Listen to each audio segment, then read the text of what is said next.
Hey guys, I got the front axle installed in the vehicle here, and we're putting the brakes on today.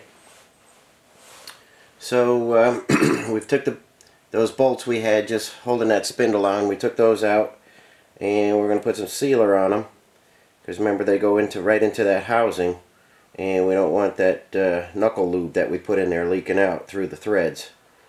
So we're going to put a little sealer on them, and then we're going to put them in. And remember, like I said last time, this is a critical connection here. You want this to be perfect because those 6 bolts are the only thing that hold your hub and your wheel on. So make sure you got good threads and everything. And I'm using grade 8 bolts here. And be careful with grade 8 bolts. There's a lot of counterfeit stuff out there. A lot of stuff coming in from China. And I mentioned last time that I used the Lake Erie brand of bolts and fasteners and stuff. Lake Erie was a supplier to Jeep way back when. Started on the late 3Bs and the CJ5s and stuff like that. It's a good quality bolt company, and you could be sure of their stuff when you get it. It's a little more expensive than the Chinese stuff, but it's well worth it. And make sure you use a good grade 8 washer when you're putting a grade 8 bolt in. You don't want just a junky washer in there up against a good bolt.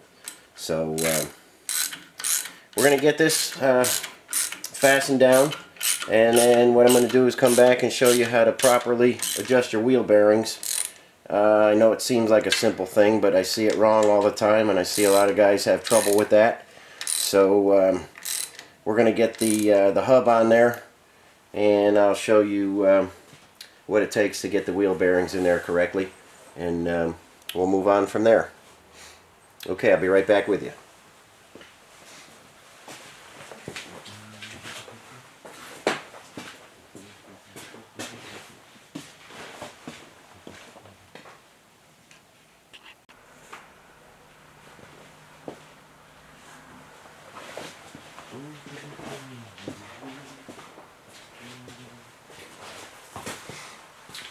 Okay guys, I got both backing plates on, brakes are all set, bolts are torqued down, got sealer on all the bolts, so we're in good shape there. Now it's time to get the hub on there. Obviously before we put our spindles on, we made sure they were in good shape. You got a bearing surface back here and one up here. Just take a little Scotch-Brite and get all the junk off them and make them nice and smooth. And don't worry about anything in here, nothing runs on that, and that's just a rough turned finish on there. Make sure your threads are good, and then we got the hub. Now we put all new cups in here, and when you put the cups in, just tap them down, make sure they're seated good. We use that bearing packer that I showed you in the past. We pack the bearings, we put a little wipe of grease in the center between the bearings, and then we put our seal in, and the seal goes with the spring toward the inside. You won't believe how many I take out of these with the seal in backwards, and they're leaking, and guys wondering what's going on. Tap your seal in flush with the back of the hub, and then you're ready to go. You know, bearings, like I say, they're greased and ready to go, and we're just going to slip that whole assembly over our spindle.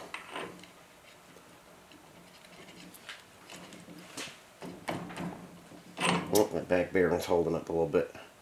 Hang in there.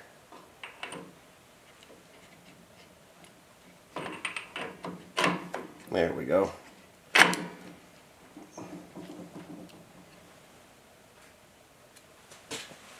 Okay, now everybody has their own way of torquing wheel bearings, and everybody believes they're doing it right, and this causes a lot of trouble as far as your wheels wobbling when you're going down the road, or poor steering or something like that. And usually I could trace it back to bad adjusted wheel bearings. Guys just aren't getting it right, and so I'm going to show you the method. there's your first washer that goes in. Got a little tab there that registers with your spindle, and that goes in. And we're going to use new nuts on this because the ones that came out somebody had put on or off with a chisel, and it's very common for guys to take these off when they don't have the right socket. They'll just take a chisel to them and they'll make a mess of them.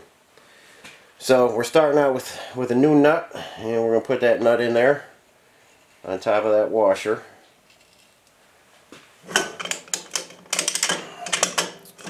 Okay, there's our socket, and make sure you have one of these. Matter of fact, make sure you have a couple of them. One for the trailer use and one in the shop, and you know, make sure you have them. It's specific for that wheel bearing nut, and I've got a whole mess of them for a whole bunch of different wheel bearings, but they're critical. They make adjusting the wheel bearings possible. And now we take the torque wrench out, set that to 50 foot-pounds.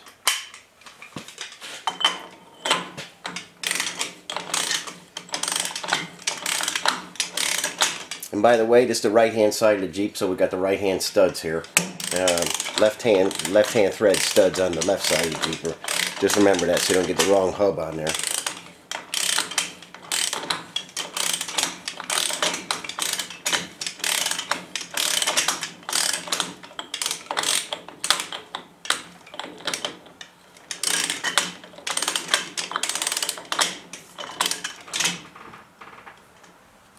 Okay, give it a couple turns as you're tightening it.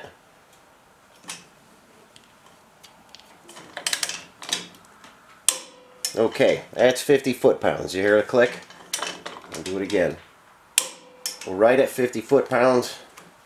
Our bearings are seated now, and we know we've got the right amount of preload to begin with on those. Now if we left it just like that, it'd be a little too tight. So what we're going to do is we're going to back that nut off one flat.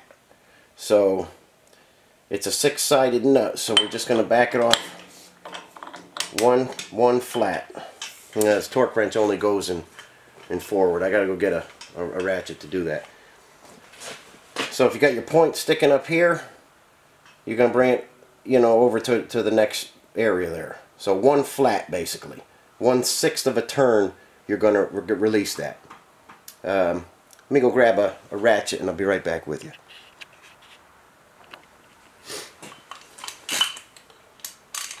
Okay, so we're going to back that off, like I said, 1/6 of a turn.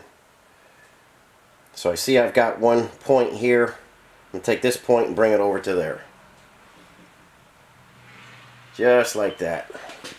Now, we know for sure that we have the right amount of preload on that, and you could do this, you know, with a wheel on, with the wheel off, out on the trail, wherever you are. If you take that inner one to 50 and back off one flat, you're going to be right on the money.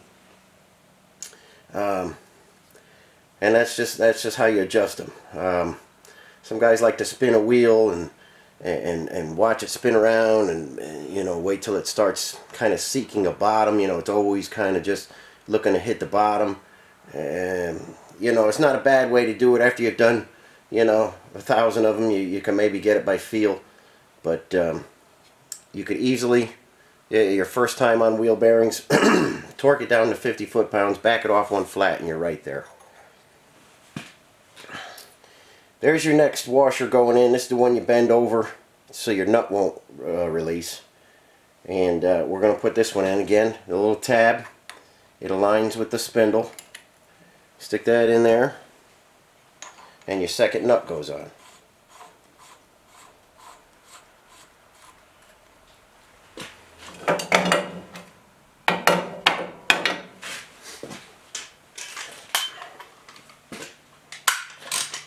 And we're going to take this outer nut again to 50 foot-pounds. You don't need to get crazy on these and torque them too tight. There goes 50, and we'll check it again. Okay, now those wheel bearings are adjusted correctly, but we need to keep this outer nut from coming off. So what we do is we get a pry bar in there, and we bend that washer over onto one of the flats. So let me get a pry bar, and I'll get that, and we'll bend that over, and it'll be finished.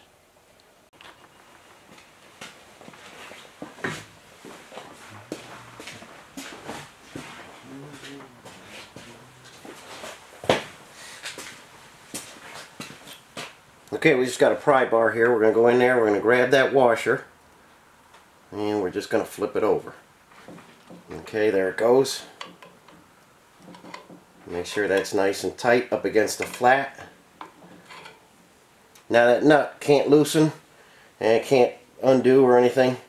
Make sure you bend that flat over. You just need to bend one over. You don't have to bend all 6 flats over. Just bend one over. Make sure it's seated nice against the flat of the nut, and you're all set. You got your wheel bearings adjusted, and it should give you a long life. And again, on this 11-inch brake setup, the drum is not behind the hub there. It just goes on over, so it's easy to do a brake job. But don't forget, you know, every brake job you want to take your wheel bearings out, inspect them, you know, repack them, put them back in again. On the factory brakes with the drum behind there, you had to pull it off anyway, so you were in there, so you always kind of looked at them. But with the 11-inch brakes and the drum being over it, don't forget to look at them when you do your brake jobs. So I'm going to get the other side done now, and then I'll show you the freewheeling hubs that we're going to put on this vehicle. Okay guys, there's a shot of the outside washer bent over the nut flat there. You see it's right up against it, and that nut can't loosen now. Just make sure you get that right so that you don't lose all your preload on your bearings. And then when you go to adjust them, just knock that up with a chisel and take your nut off, and you know, do your wheel bearings as normal. Okay, let's head over to the bench, and I'll show you the freewheeling hubs that are going on here. Okay, my customer Vin found some Dual-Matics, and we're gonna clean these up and paint them black and detail them out. They're kind of rough, but if you've never seen the inside of one of those, you just got these 2 levers here that spin these things around here, and you're either engaged with that or disengaged. Pretty unique setup, and we're going to restore these, and this is what's going to go on that vehicle, and I think it'll be a nice period look. So I'll get those cleaned up, the paint stripped off and painted black and detailed out, and he's got the correct stickers for him that we'll put on there. So that's what's coming next time. And I'm just waiting to take the engine over now to the rebuilder. And I did take it apart, and we'll head over there next, and I'll show you what we're looking at. Okay, I've got all the accessories off the engine, and before I took anything apart, when it was complete, I gave it a quick sandblast. The engine builder likes them like that, and hopefully he'll let me film the magnafluxing and the whole process. He's real busy over there right now. I don't know if he's going to want me in there with the camera or not, but I'm going to try and show you guys the whole rebuild. Pretty clean in there. We've got quite a bit of rust up here in the combustion chamber on the valves and stuff, and a lot of carbon on the pistons. And the head doesn't look too bad, but the coolant passages are plugged up solid, and it's been sitting for a while, it looks like. But we'll get it in the tank, and we'll get it cleaned up. We'll do complete crack checking over the whole block and head, and well, you saw me turn a flywheel last time. We'll get that flywheel trued up, and we'll do a complete rebuild on this. You know, we'll be boring it and turning the crank, doing all that stuff. So like I say, I like to show you everything step by step, but being in somebody else's shop, it's up to them whether they're going to let me in there or not, and film everything. But I'm going to try and convince them. So this is going over to the shop, and when it gets there, I'll show you what I can. Okay, so on to the next step. Here's a shot of those front spring plates that came off this vehicle, and I've got the front axle in there like you saw, and I've just got it clamped to the springs because I'm still waiting on replacements of these. They do appear to be factory originals. Everything looks right, but you see how rough they are there? I'm not sure what they were. They don't look homemade, you know, but they are pretty rough. And I would say they're factory originals. It just didn't get some detail work done to them. But it's so far in over here, and they're so rough and stuff. We found some new old stock ones, so we're gonna put those in there. But I just thought it was weird how rough they were from the factory. You know, that's kind of crazy. But once we get new spring plates there, we will have basically a rolling chassis. I'll show you the lubricant for the transmission transfer case, and we'll get some wheels on that thing and get it rolling around. The only thing we'll need is you know, obviously some drive shafts and stuff, and I'm going to show you how to get the U-joints in there, and we'll clean those up. And you know, the engine we're going to need, but in just a little bit we'll have that rolling, and we'll take the body out, sandblast it, and get going on that. It needs some side panels and wheelhouse work and stuff like that. So that's what's coming on the next one, and I think that's about it for today. So thanks for watching, and if you like the videos, hit the like button or subscribe, and send me a comment and let me know what you think. And anything you'd like to see, just let me know. Shoot me a comment, and I'll try and get it out there for you. So thanks for watching, and we'll catch you on the next video.